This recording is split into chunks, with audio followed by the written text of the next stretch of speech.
En un mundo alternativo, donde las superficies terrestres tenían una diferente forma a los de nuestro mundo, habían 4 continentes: Hydra, Ursa, Libra y Centaura. En estos continentes habían múltiples naciones, pero, en el continente de Centaura también había, pero no solo eso, sino también muchos conflictos armados, que provocaron asesinatos y muertes en masa. Prácticamente este continente no tenía paz. Las naciones de Centaura siempre han estado en conflicto, hasta que, a principios del siglo XX, habría una gran guerra que se llevaría para luego, por fin, encontrar la paz en este continente tan conflictivo.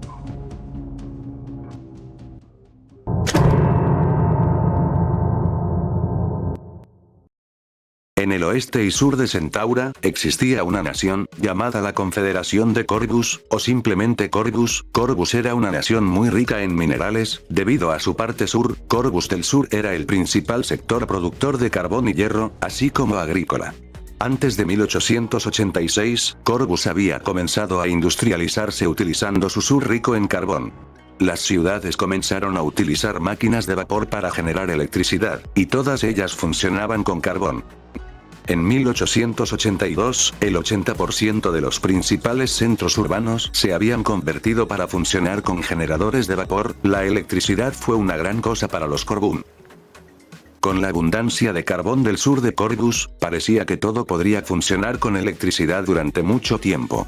Los Corvus se convirtieron en uno de los primeros países de forma en construir una red eléctrica a nivel nacional.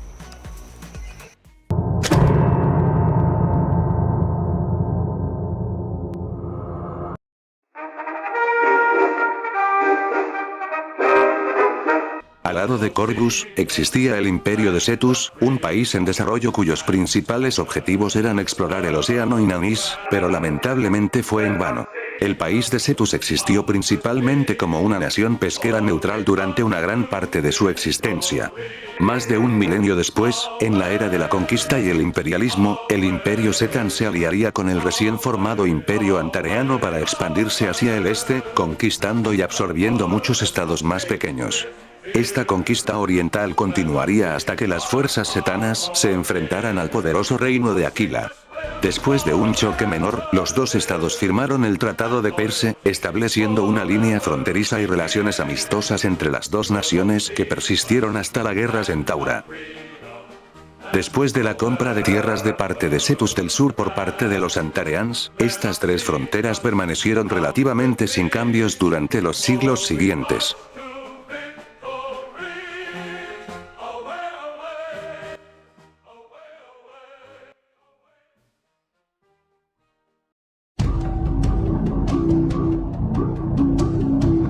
Cetus había iniciado sus ambiciones marítimas y necesitaba materiales para construir sus barcos. Luego, los cetanos se dieron cuenta que Corvus del Sur poseía una gran cantidad de hierro y carbón, y los cetanos vieron que los Corvus subutilizaban el suministro de hierro. Entonces los cetanos intentaron hacer comercio con Corvus para que pudieran obtener parte de sus materiales, pero, dado que el comercio también resultó demasiado costoso para los cetanos, decidieron invadir y anexar Corvus del Sur en el 1886.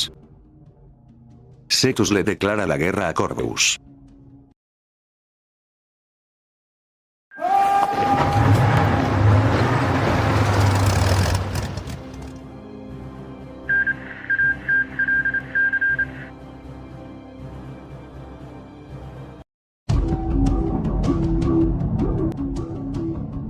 La eliminación de Corvus del Sur del control de Corvus afectó a las ciudades casi de inmediato. Las centrales eléctricas empezaron a quedarse sin carbón y, como casi todos los centros urbanos, dependían de las centrales de carbón para obtener electricidad. Había demasiada demanda y poca o ninguna oferta. La mitad de las reservas de carbón del país se encontraban en el sur, que acababa de ser robada por los cetanos. La industria del transporte se vio gravemente afectada, ya que los trenes ya no tenían los medios para mantener sus motores en funcionamiento. Para empeorar las cosas, se cortaron las fuentes de alimentos de las tierras de cultivo de Corvus del Sur, solo unas pocas minas en el norte pudieron seguir produciendo carbón, pero la cantidad extraída no pudo mantener el ritmo de consumo de las ciudades. Al cabo de un mes, la red eléctrica de Corbún falló y todas las ciudades sufrieron un apagón. El gobierno de Corbún entró en pánico. Durante las primeras horas, ni una sola ciudad de Corvus tuvo acceso a la electricidad. Como resultado, los telégrafos también quedaron inutilizados y el gobierno de Corbún no pudo comunicarse con el público, así que se tomó la decisión de enviar mensajeros a caballo a cada ciudad para avisar a la población de Corbún de los próximos pasos.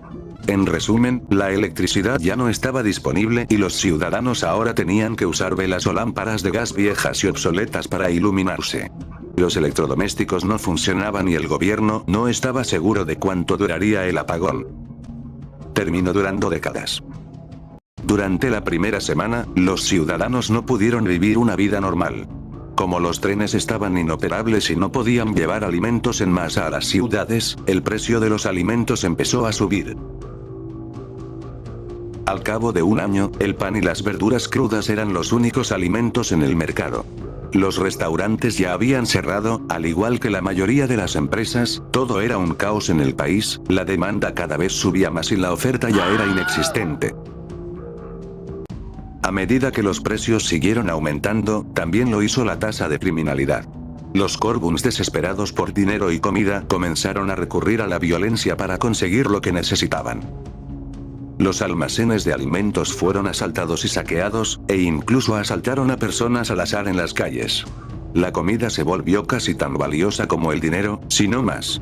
El colapso de la civilización llevó al despliegue del ejército de Corbún en las ciudades, donde actuarían como agentes del orden en lugar del departamento de policía. Sin embargo, los soldados también sintieron el impacto de la pobreza.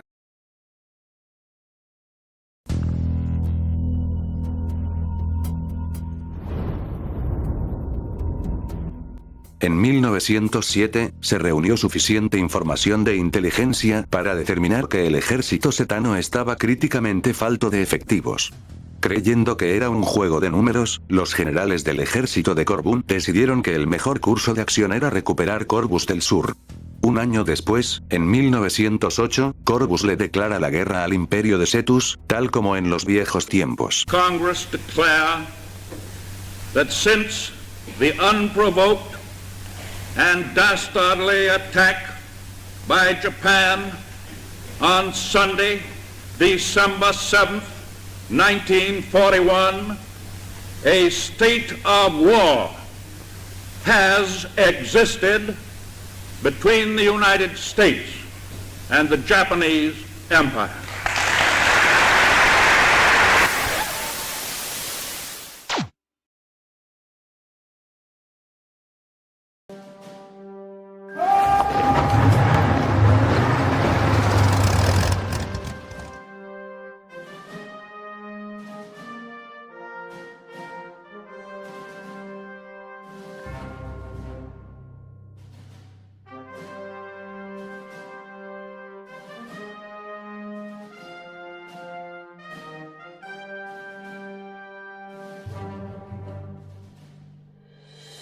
Los soldados de Corvus empezaron a cruzar la frontera, con la mayoría de los soldados motivados por la venganza por el sufrimiento que los setanos habían causado inadvertidamente a su nación. La guerra por el Corvus del Sur comienza.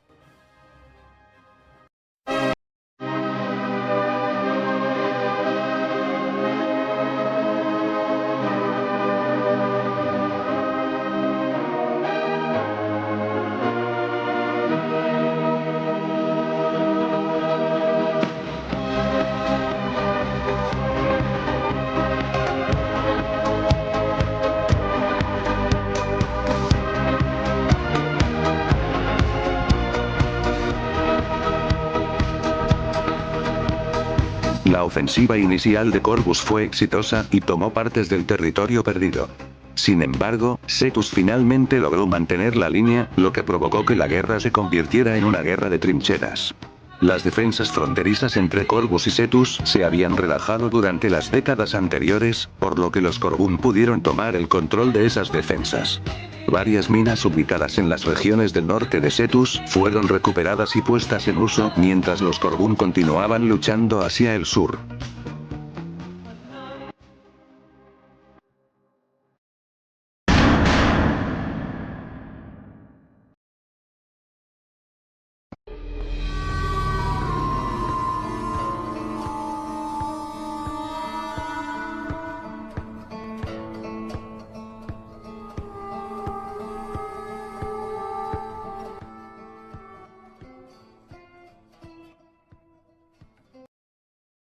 Things like this never end well.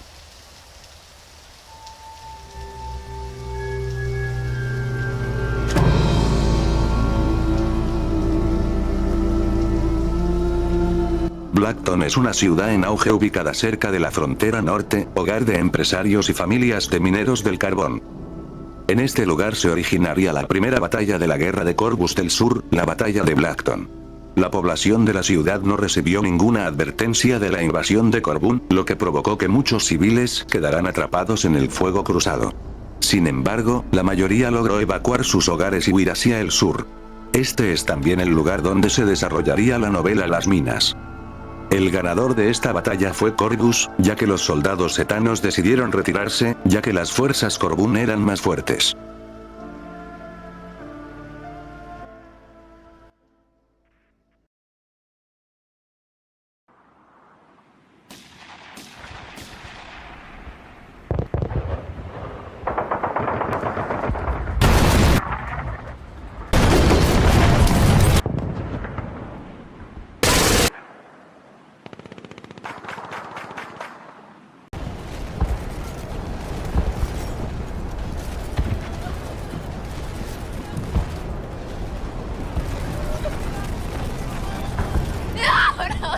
No, please. No, no. Oh, God. No, please.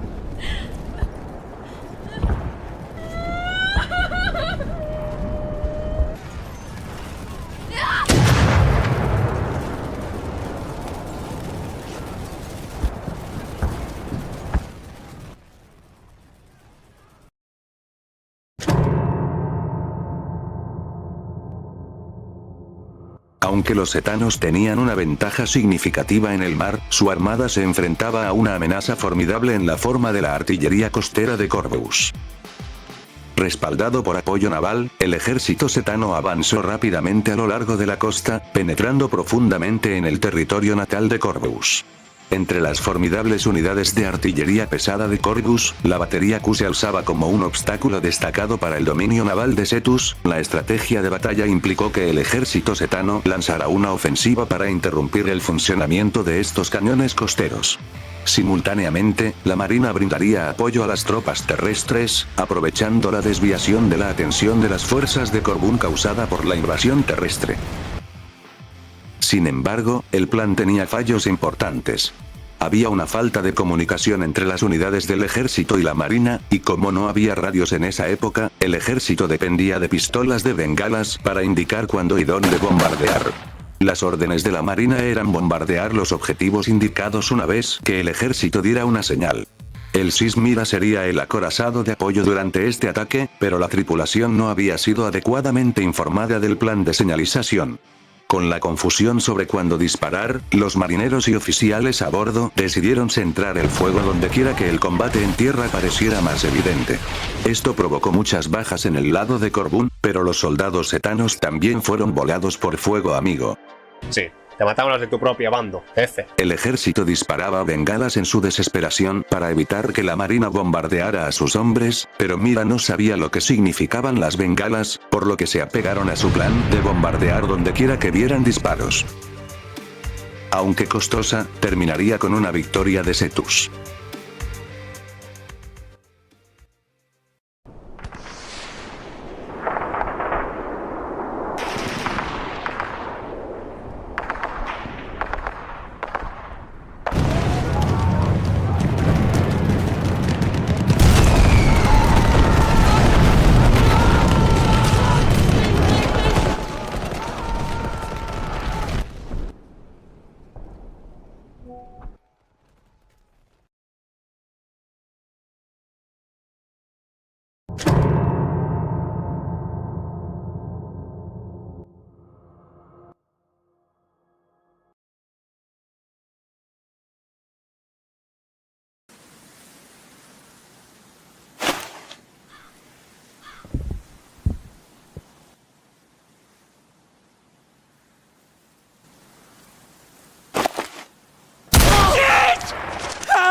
God damn!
En 1911, Cetus empezó a perder terreno.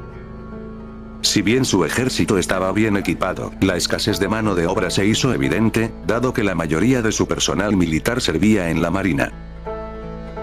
Varados sin apoyo naval en tierra, los setanos se vieron obligados a adoptar una estrategia defensiva caracterizada por líneas de trincheras y búnkeres. Dada su limitada mano de obra, lanzar ofensivas estaba fuera de discusión. En 1911, la guerra había llegado a un doloroso punto muerto. El período que abarca desde finales de 1910 hasta 1911 fue testigo de las bajas y el derramamiento de sangre más importantes de la Guerra de Corpus del Sur. En un campo abierto llamado Capri Valley, se originó una de las batallas más sangrientas de la guerra, por no decir la más sangrienta. Aquí no hay ningún ganador, esta batalla quedó en empate, ya que ninguno de los dos bandos pudo avanzar. Capri Valley era una masacre total.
Sargento Ryan, la situación con George está fatal. Sí, ya lo sé, no me digas lo obvio. Por cierto, capitán, ¿huele eso? Huele como a pimienta. Es verdad, me pregunto. Oh no, es gas tóxico. Rápido, ponte la mano.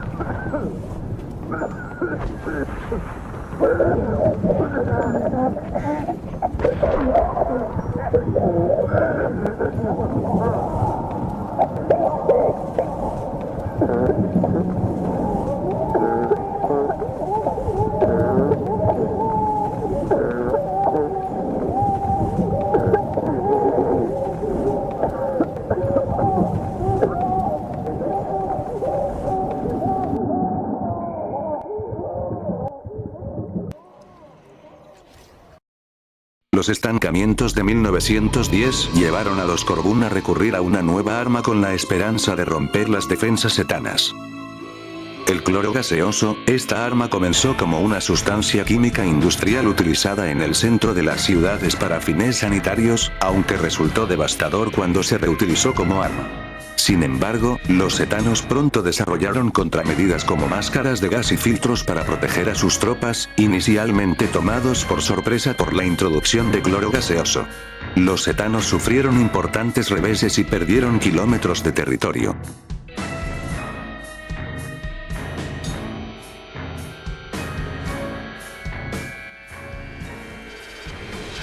La batalla de Kelson se desarrolla en una pequeña villa o aldea, todo el lugar estará lleno del cloro gaseoso, y estará algo silencioso, pero, el ganador de esta batalla terminó siendo Cetus, ya que pudieron resistir a este peligroso gas y a las fuerzas de Corbún.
En febrero de 1912, surgió una nueva amenaza desde el sur, el Imperio de Antares. Dado que Cetus había asignado la mayor parte de su personal al frente norte para defenderse de Corvus, la frontera sur del país quedó vulnerable. Antares aprovechó esto y movilizó sus tropas hacia la frontera con Cetus.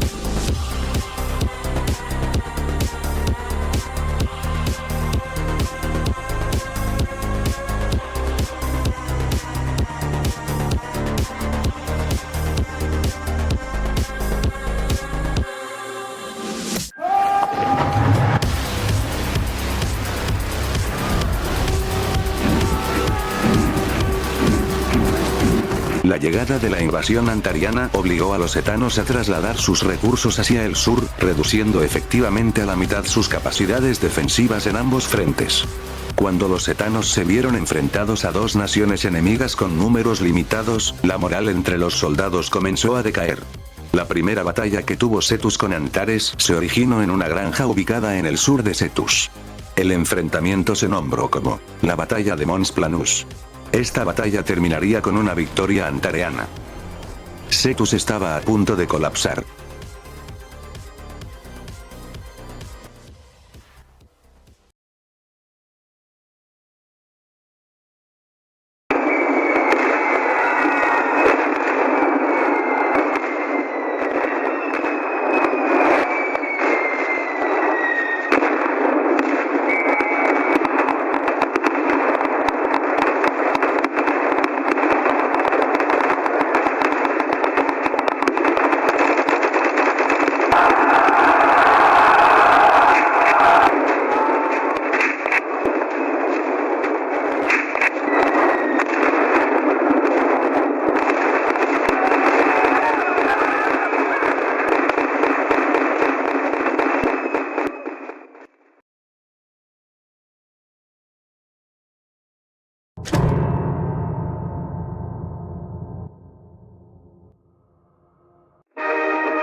Se preguntarán, ¿por qué este imperio atacó a Cetus?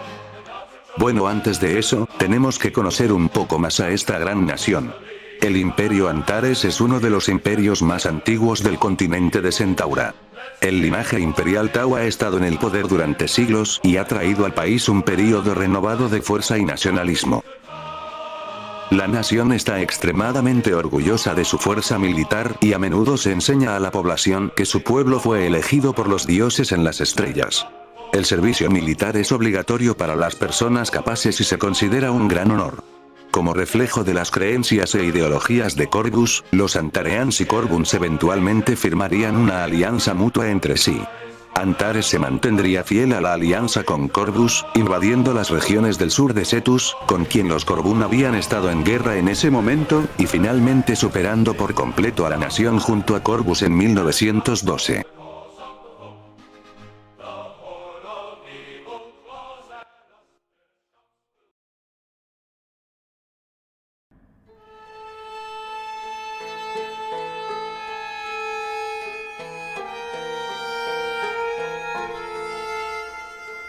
Con la mayoría de sus ciudades anexadas, Cetus decidiría rendirse, ya que la mano de obra ya era inexistente y además sus enemigos aún estaban fuertes. Cetus firmaría un armisticio con Antares y Corvus en 1912.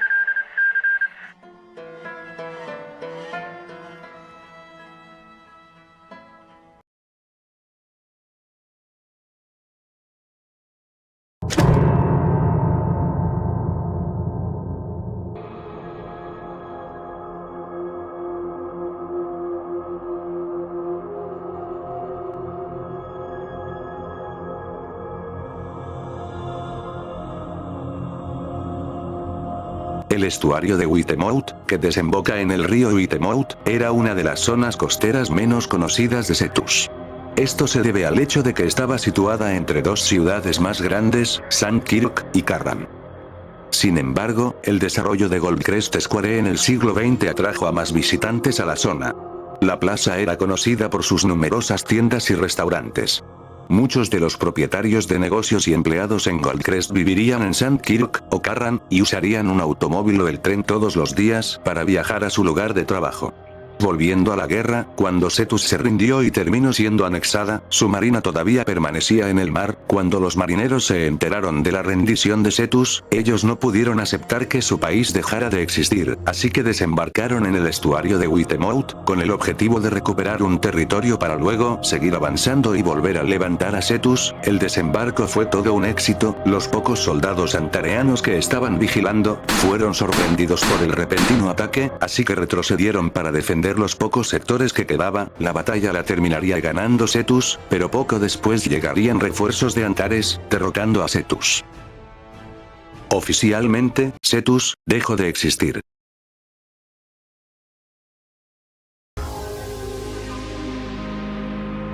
Corvus se quedó con su nuevo sur recuperado, y Antares se quedó con el resto de Cetus, anexándola por completo. Pero Antares todavía quería más.